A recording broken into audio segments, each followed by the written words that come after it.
News Radio 1120 KPNW. Thanks for joining us on the wake-up call this morning.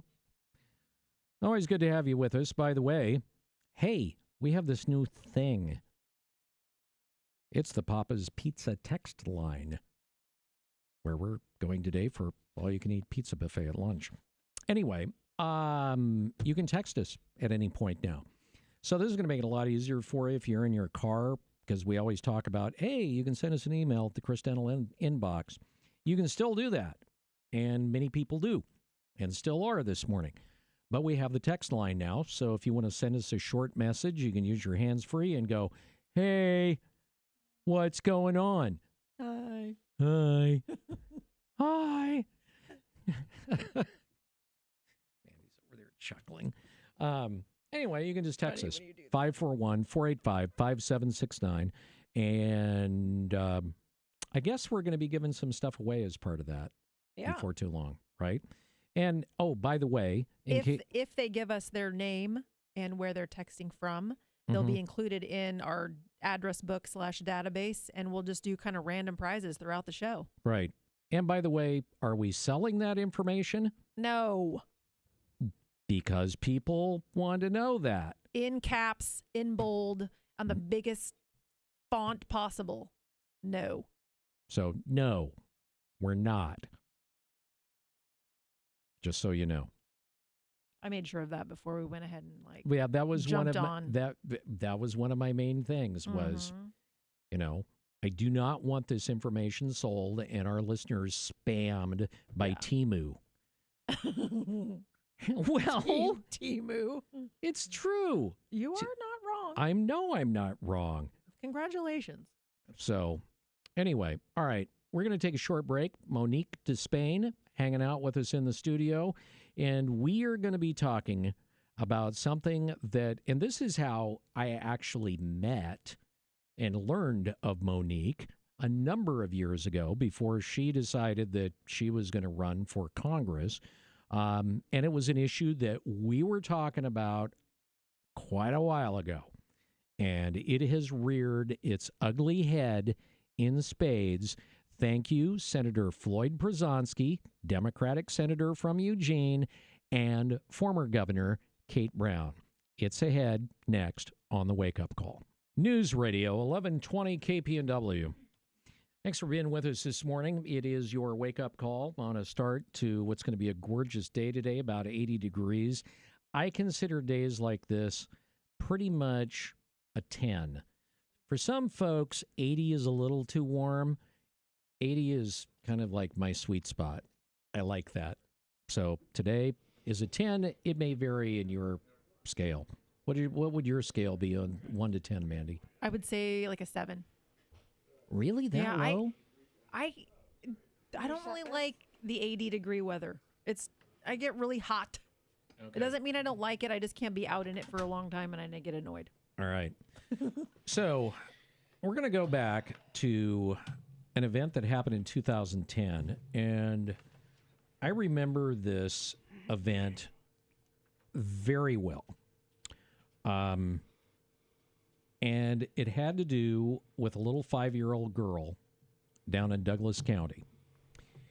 And this little girl, in the middle of the night, a guy named Dustin Wallace essentially broke into the house, raped this 5-year-old girl multiple times while she was alive, and after he had killed her by beating her to death.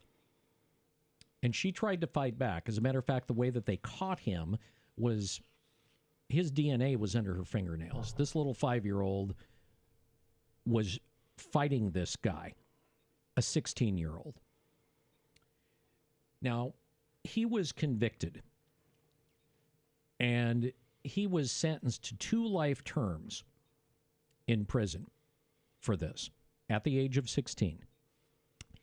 And the judge at the time essentially stated that this guy is going to be a threat to humanity the rest of his life, and there is no way that he should ever go free. Fast forward 16 years. That would put him at about 31, 32 years old. Guess what is going to happen this Wednesday? Yes, the parole board is going to consider letting him out of prison. Now, you may be asking yourself, he had 2 life sentences. How is this? Well, you can thank former Governor Kate Brown and sitting Democratic senator who's head of the Senate Judiciary for Senate Bill 1008. And 1008 basically said, oh, if you're a minor and you're convicted of a crime, well, we have to consider letting them out regardless of what anybody said. And the way that the bill was crafted and the way that the governor at the time sold it was, oh, except for Kip Kinkle, which gave Floyd Przanski coverage, because can you imagine the hell that would have been raised locally if Kip Kinkle was released from prison under Senate Bill 1008? The kid at the time who shot up Thurston? Okay, so Tyler Dwight, Sahara's father, now finds himself in a position where they had received justice of discovering the Oregon way, which is you only receive justice, air quotes, if you're a frickin' rapist and murderer. I first met Monique DeSpain and began talking to her because of Kate Brown's reckless commutations of people just like Dustin Wallace, the guy that raped and murdered a 5-year-old. Because what was happening there? Governor Kate Brown was releasing them. And there was one case in particular where we had the victim's best friend and the victim's fiance at the time on the show of somebody that had done this. And we went through multiple cases. And here we are again. Thank you, Democratic Senator Floyd Przanski, your local senator, who rammed this bill through the legislature in 2019. Hi, Monique. Good morning. Oh, yeah. Yeah, isn't it terrible that just the reverberating effects of these actions from years ago? Yeah, and you spent quite a bit of time working the victim's rights angle on things. And go ahead. Well, I mean, you remember Kevin Mannix was the father of Measure 11, which passed in 94. Yep. By 67% of the vote of the people in our, thank God for our initiative process. And that was a truth in sentencing law that Oregonians want. And once again, Oregonians are ignored by their elected representatives. But anyway, so I was working with Kevin Mannix at his law firm when Kate Brown was issuing these mass commutations, first for COVID, then for the firefighting work program of inmates. And then this final, most just intolerable batch was these people convicted of Measure 11 crimes. And these are the worst, aggravated murder, rape, the things that Dustin Wallace committed, right? Yeah. Those were I just lost my train of thought. Those are the crimes. Those are the crimes that are Measure 11 crimes. And anyway, if they were convicted of these crimes as juveniles, they were going to be protected by this Senate Bill 1008. Now, when that was passed, it was highly controversial and emotional, like it still is. And it was specifically not a retroactive bill. And that was the Kip Kinkle, relief, part of it. But there are over about 80 other people on that list. Anyway, Kate Brown made that Senate Bill 1008 retroactive by essentially granting, she just pulled the list of people that had committed these crimes before the passage of 1008 And there's just listed them all and said that they will now avail themselves of the 1008. Yeah. And so she gave them all the privilege of being heard by the parole board for a release hearing. The one that's coming up on Wednesday is a release hearing. Welcome to Oregon, the Oregon Way, as everybody likes to call it. It is the Oregon Way. Deceptive and ignoring the voters. You know, to make this retroactive was pretty egregious.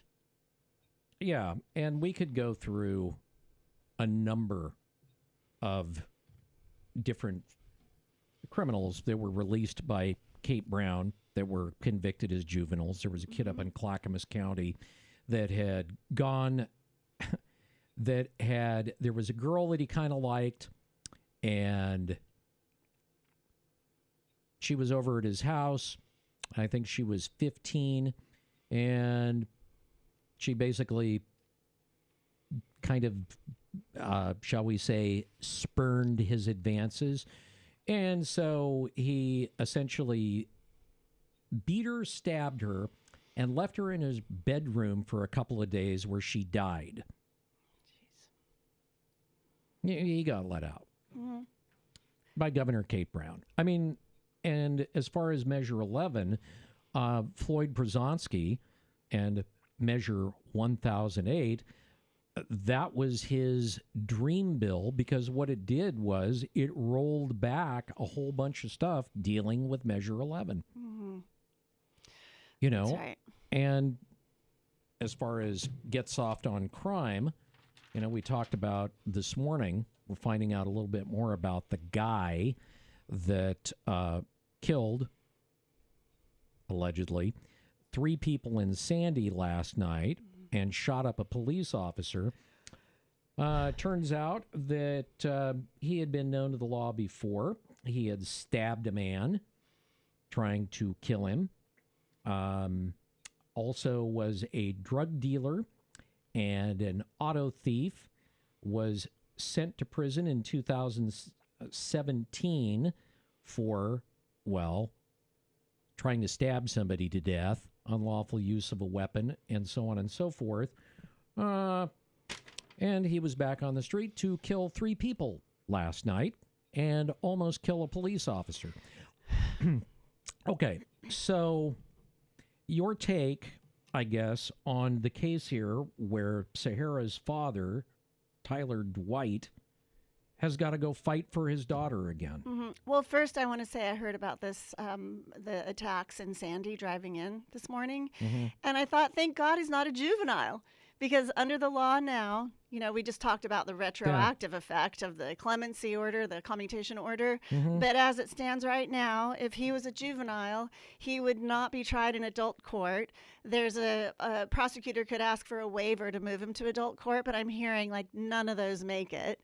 And so he would be in a protected confidential system where we would never learn the details of this. And he would be released, you know, pretty early, or he'd have the opportunity to be released and likely released. And then because those records are sealed, employers, people, neighbors wouldn't know this was happening. Now, in this case, with Sahara's murderer, Tyler Dwight's daughter, at least Roseburg gets to know that this person, Dustin Wallace, is going to be released into Roseburg again, where he committed the initial crime. And they know, they know, potentially. They know the crime that he committed. But going forward with Senate Bill 1008, people won't know that.